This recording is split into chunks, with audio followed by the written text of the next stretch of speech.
ఇవాళ ఒక కథ చెప్పుకుందాం. ఒక ఊరిలోని హర్ష అని 3rd స్టాండర్డ్ చదువుతున్న బాబు ఉన్నాడు.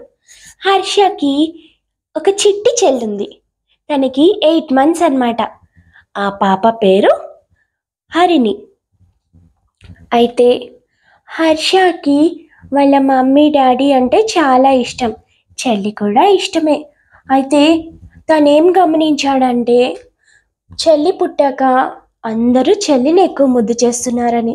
ఒకప్పుడు ఎవరైనా వచ్చినా ఫస్ట్ తననే పలకరించి తన్నే ముద్దు చేసి తన్నే బాగా చూసుకునేవారు.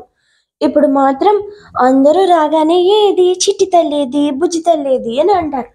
అలా అని హర్షకి తన చెల్లి అంటే ఇష్టం లేదని కాదు, తనకి చాలా ఇష్టం. ఆడిస్తుంటాడు, ముద్దు చేస్తుంటాడు, మా చెల్లి అంటాడు. కానీ ఎక్కడో అనిపిస్తుంటుంది మమ్మీ డాడీకి నాకన్నా చెల్లి అంటేనే ఎక్కువ ఇష్టమేమో అని. ఎందుకంటే తను ఎంత ముద్దుగా చూసినా చెల్లితో ఎక్కువ టైం స్పెండ్ చేస్తున్నారు అని అనిపిస్తుంది. ఇది ఇలాగ ఉండగా తెల్లవారుజాము లెగ్గానే లేపేసి తయారు చేసి స్కూల్కి పంపిస్తారు. చెల్లికి మాత్రం ఇవేమీ లేవు. హాయిగా తయారై ముస్తాబాయి ఆడుకుంటుంది. వచ్చిన వాళ్ళంతా దానికి ఆడిపిస్తూ ఉంటారనమాట. ఇది ఇలా ఉండగా ఒకరోజు స్కూల్ నుండి రాగానే హర్ష చాలా టయర్డ్గా అనిపించింది. హర్షకి ఏమైందో తెలీదు. యూనిఫామ్ మార్చలేదు, జస్ట్ షూస్ తీసి ఇలాగ బెడ్ మీద కూర్చున్నాడు అంతే. యూనిఫామ్ మారుద్దాం అనుకునే లోపే తనకి తను తెలియకుండానే అలా పడుకుని పోయాడు. తల నొప్పిలాగా అనిపించింది. ఎప్పుడూ ఇలా లేదు, నీరసంగా అనిపించింది. పడుకుని పోయాడు. తనకి కూడా తెలీదు తను పడుకున్నాడని. అప్పుడు ఎప్పుడు లేచాడో, లెగ్గానే వాడి పక్కన ఇటుపక్క మమ్మీ అటుపక్క డాడీ, వాళ్ళ డాడీ తల నిమురుతూ ఉన్నారు. లెగ్గానే ఎలా ఉంది కన్నా ఇప్పుడు నీకు అని అడిగారు.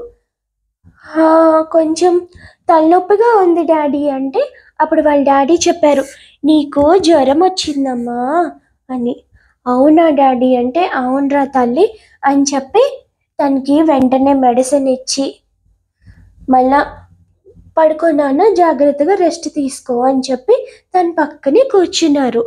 ఆ తర్వాత ఫుడ్ టైంలో కూడా వాళ్ళ డాడీ నువ్వు ఎక్కడ తింటావులే నాన్న, నీకు నీరసంగా ఉందని చెప్పి ఆయనే ఫుడ్ తినిపించారు.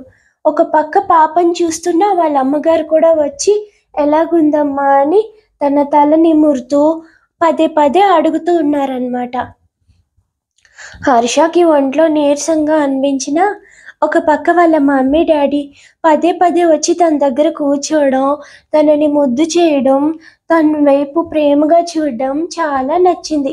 అయితే వాళ్ళు ఒకటి చెప్పారు, నీకు జ్వరం వచ్చింది కదమ్మా, పాప ఇంకా చిన్న పాప కదా, కనుక నీకు జ్వరం తగ్గేదాకా పాప దగ్గరికి వెళ్ళకు, మళ్ళా నీ జ్వరము చిట్టి తల్లికి వచ్చేస్తుంది అని.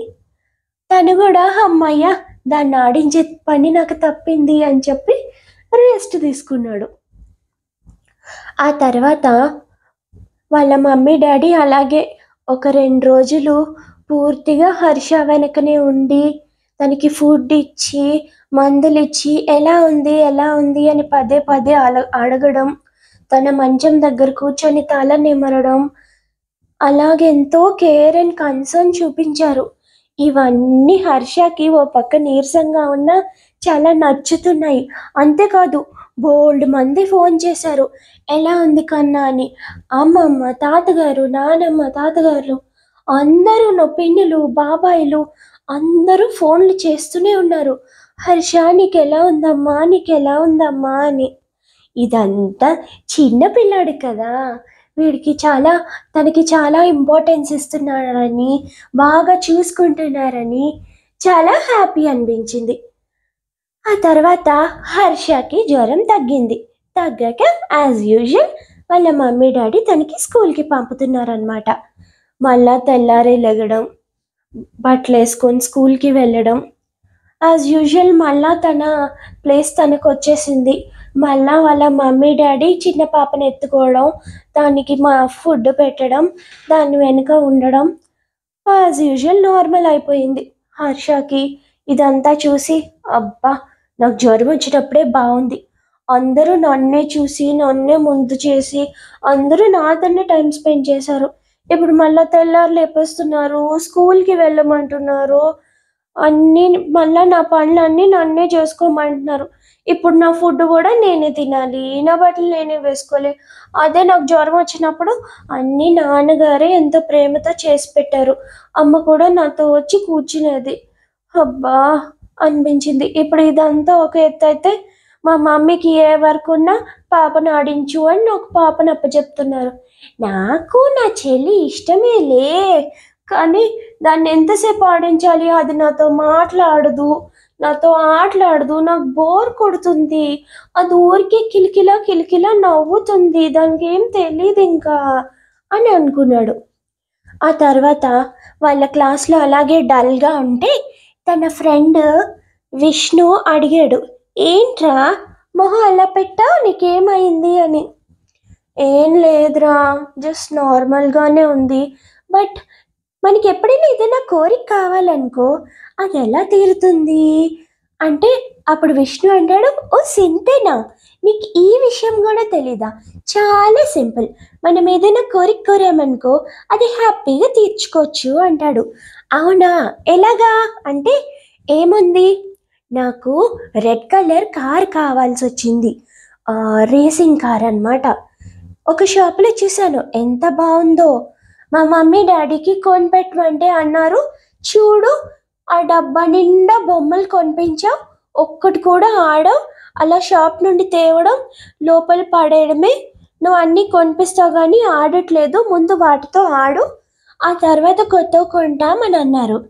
అందుకే నేనేం చేశాను తెలుసా, ఒకరోజు ఒక కార్టూన్లో చూశాను, మనకి ఏదైనా కోరిక కావాలనుకో ఆ కోరిక ఒక పేపర్లో రాసి మనం వెళ్ళి దేవుడి గదిలోని దేవుడి దగ్గర దేవుడి బొమ్మ దగ్గర పెడితే ఆ మనం రాత్రి అందరం పడుకుంటాం కదా, అప్పుడు దేవుడు ఆ లెటర్ చూసి మనకేం కావాలో ఇచ్చేస్తారు గిఫ్ట్గా అన్నాడు.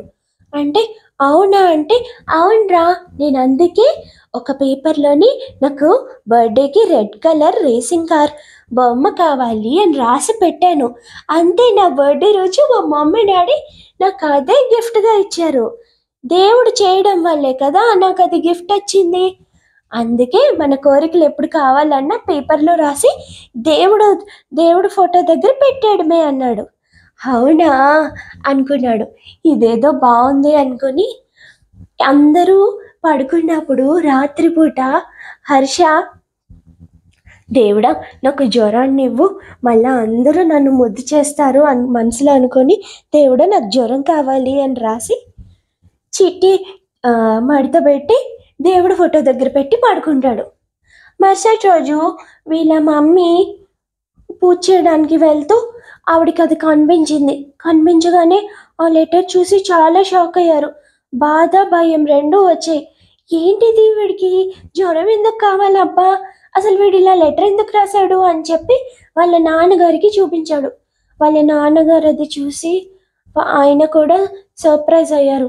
ఓన్లే నెమ్మదిగా, మనం గట్టిగా అడగద్దు, చిన్నపిల్లోడు కదా భయపడతాడు, అసలు వాడికి ఉద్దేశం ఏంటో, వాడు ఎందుకు ఇలా చేశాడో నెమ్మదిగా అడుగుదాం అనుకున్నారు. అందుకే బ్రేక్ఫాస్ట్ టేబుల్లోని బుద్ధిగా కూర్చొని తింటున్నాడు హర్ష. అప్పుడు హర్ష దగ్గర వాళ్ళ మమ్మీ డాడీ కూర్చొని అడిగారు, కన్నా ఏమైందమ్మా నీకు, ఏమైంది, ఎందుకు ఇలా ఉన్నావు అంటే ఏం లేదమ్మా, ఏమైంది, నాకేమైంది, నేను బాగున్నా కదా అని తింటుంటే అది కాదురా అని తల నిమురుతో అడిగారు వాళ్ళ మమ్మీ, నీకు జ్వరం ఎందుకు కావాలి అంటే అప్పుడు వెంటనే దేవుడు నీకు చెప్పేశాడా అమ్మా అంటే వాళ్ళ అమ్మగారు నవ్వుకున్నారు.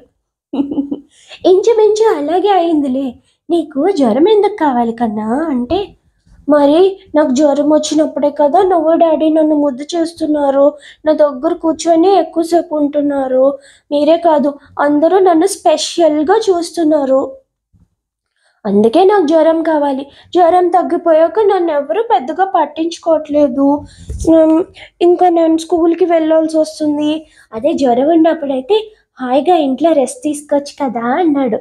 అప్పుడు వాళ్ళ మమ్మీ డాడీ నవ్వారు. నవ్వి, అది కాదు కన్నా, యూఆర్ అ బిగ్ బాయ్ కదా, మరి డాడీ లాగా నువ్వు బాగా చదువుకుని బిగ్ జాబ్ చేసి నీకు పెద్ద కార్ వద్దా? ఇప్పుడు చూడు, మమ్మీ కూడా బాగా చదువుకోవడం వల్ల చూడు, మమ్మీ కూడా పెద్ద పెద్ద ఐటమ్స్ అన్నీ కొనుక్కోగలుగుతున్నారు కదా, మమ్మీ చాలా జ్యువెలరీ కొంటున్నారు, మొన్న నీకు సైకిల్ కూడా కొనిపెట్టారు, వీటికి మమ్మీకి మనీ ఎలా వచ్చింది అంటే జాబ్ వల్ల వచ్చింది. మరి ఇప్పుడు జాబ్ వల్ల వచ్చింది అంటే మమ్మీ చదువుకోవడం వల్లే కదా మమ్మీకి జాబ్ వచ్చింది అంటే అవును అన్నాడు. మరి మరి నీకు జాబ్ వద్దా? పెద్ద కార్ కొనవా? ఆ కార్లోని మమ్మీ డాడీ చెల్లిని తిప్పవా అంటే తిప్పుతాను. మరి నీకు ఇలా జ్వరం వచ్చి పడుకుంటే ఎప్పుడు చదువుకుంటా, ఎప్పుడు కార్ కొంటావు అంటే అవును నిజమే, నేను బాగా చదువుకుని పెద్ద జాబ్ తెచ్చుకోవాలి, మీరు నేను చెల్లి అందరం హ్యాపీగా ఉండాలి అంటే మరి అంతే కదా. ఇంకొక విషయం, నువ్వెప్పుడు మాకు చాలా ప్రెషియసే, నువ్వు చిన్ని పాప ఇద్దరు ప్రెషియసే, కాకపోతే తను చిన్న పాప కదా, నడలేదు ఇంకా మాట్లాడలేదు కదా, అందుకు అందరం తనకి హెల్ప్ చేస్తున్నామన్నమాట. అసలు నువ్వే తన బిగ్ బ్రదర్వి, నువ్వే కదా అసలు చెల్లికి హెల్ప్ చేయాలి, రేపొద్దున్న అన్నీ నేర్పించాల్సింది నువ్వే కదా, నిన్ను చూసి అన్నీ నేర్చుకుంటుంది అంటే అవునా, నన్ను చూసి నేర్చుకుంటుందా? అవును నాన్న, నువ్వే కదా చెల్లికి టీచర్వి, నువ్వే కదా చెల్లికి చెప్పాలి ఎలా నడాలి, ఎలా మాట్లాడాలి, నువ్వే కదా చెల్లి అల్లరి చేయకుండా కంట్రోల్ చేయాలి, అన్నీ చేయాల్సింది నువ్వే, యువర్ హర్ బిగ్ బ్రదర్ అంటే ఇదంతా చాలా స్పెషల్గా చాలా గొప్పగా అనిపించింది. అవునా అంటే అందరూ అయితే చెల్లి నేను చెప్పిన మాట వింటుందా? వింటుందమ్మా. ఇప్పుడు చెల్లికి నేను మమ్మీ ఎలాగో నువ్వు కూడా అలాగే, you are her big brother. So ఇంకా ఫీవర్ రావాలి ఇలాంటివి రావాలి అని కోరుకోవద్దు, హ్యాపీగా చదువుకో, చెల్లిని బాగా చూసుకో and you will be a good boy అన్నారు. ఓకే మమ్మీ డాడీ అన్నాడు హర్ష. అది కదా. Thank you.